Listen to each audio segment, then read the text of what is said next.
We use Philippians chapter 2 as our manual for evangelism, incarnational evangelism. If God can become human flesh and dwell amongst us as a model of the first missionary, Jesus, surely we can do the same thing. And God gave us grace beyond our own ability. I'd never been backpacking a day in my life in California, and then I went 20 years in the jungle backpacking every day. But God gave grace.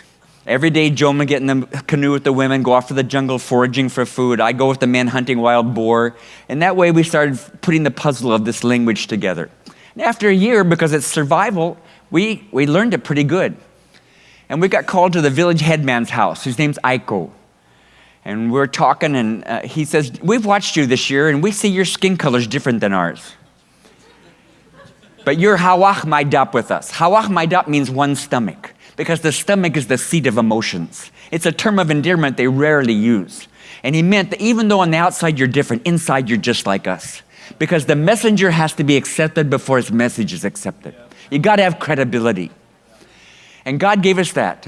But it didn't mean they automatically received Jesus. We go into the second year, we're teaching and preaching about Jesus, no one's accepting. We go into the third year, we're doing Bible translation now. They're understanding the gospel, but nobody's accepting. And we're getting our first opposition.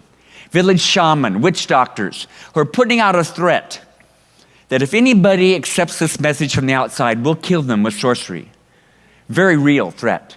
And you could feel the spirit of fear in our atmosphere, in our village. People wanting to rise up and being held down by a spirit of fear. And one day in frustration, I just cried out to God. I said, God, I cannot convince these people anymore about who Jesus is. Please come and open their hearts in some way that I cannot do.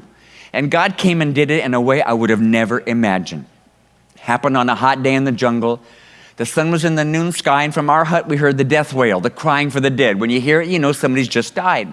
I ran out of our hut, jumped to the ground, ran the direction I heard the crying. Half an hour en route till I came out at the riverbank. 1,000 people have already gathered.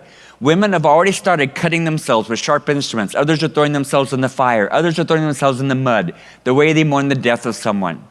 I asked the guy next to me, what happened? Because I saw all these men in the water looking for something. And he said, Jim, early morning, a young family had gotten in a canoe, went off to the jungle to forage for food. When they came back, they beached their canoe, took their packs of food up to their hut, left their little 1-year-old boy in the canoe to wait for them.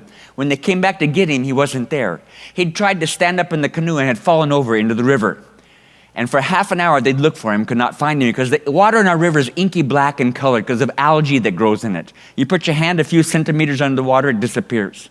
So for half an hour, they looked, could not find him. Finally, one man came up out of the water with the body of the boy in his arms. The stomach is swollen from water inhalation. He's not breathing, he's dead. They bring the body up on high ground, laid on a banana leaf. Everybody comes around mourning berserk.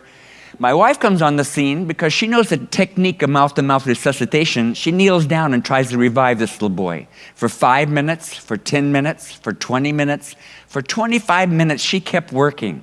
Finally, she stopped, realizing he's been in the water too long, he's really dead. She starts to pray. I'm over here and I rise up and I start to vocalize a prayer I'd never prayed in my life, never even thought about praying, because there's a gift of faith that God gives. It's not a faith that we have or possess. It's a faith that God imparts at a point in time when he wants to do something. And spontaneously, not even thinking, I rose, stood on my feet, and I said, God, even though these people do not acknowledge you as their Lord and Savior, please allow this little boy to live again. All of a sudden, out of that little boy's mouth came spewing all the water at one time. He started breathing shallow, breathing big. His eyes opened, he was alive again. His parents grabbed him up, and they made a roar of clicking noise, astonishment. And I finally quieted everybody down and said, hey, what we've just seen today, this isn't anything that I did or that my wife. This is the God that we've come to tell you about. He did this for you as a sign of his love and mercy. A week later, we were invited to one village to preach and teach about the way of salvation all week long, morning till night, every day for an entire week. At the end of that week, the first people started believing on Jesus. Not 1, 2, 3, but 10, 20, 30, whole family groups, like out of the book of Acts, coming to faith week after week, wave after wave. Till today, 80% of this tribe are born again believers.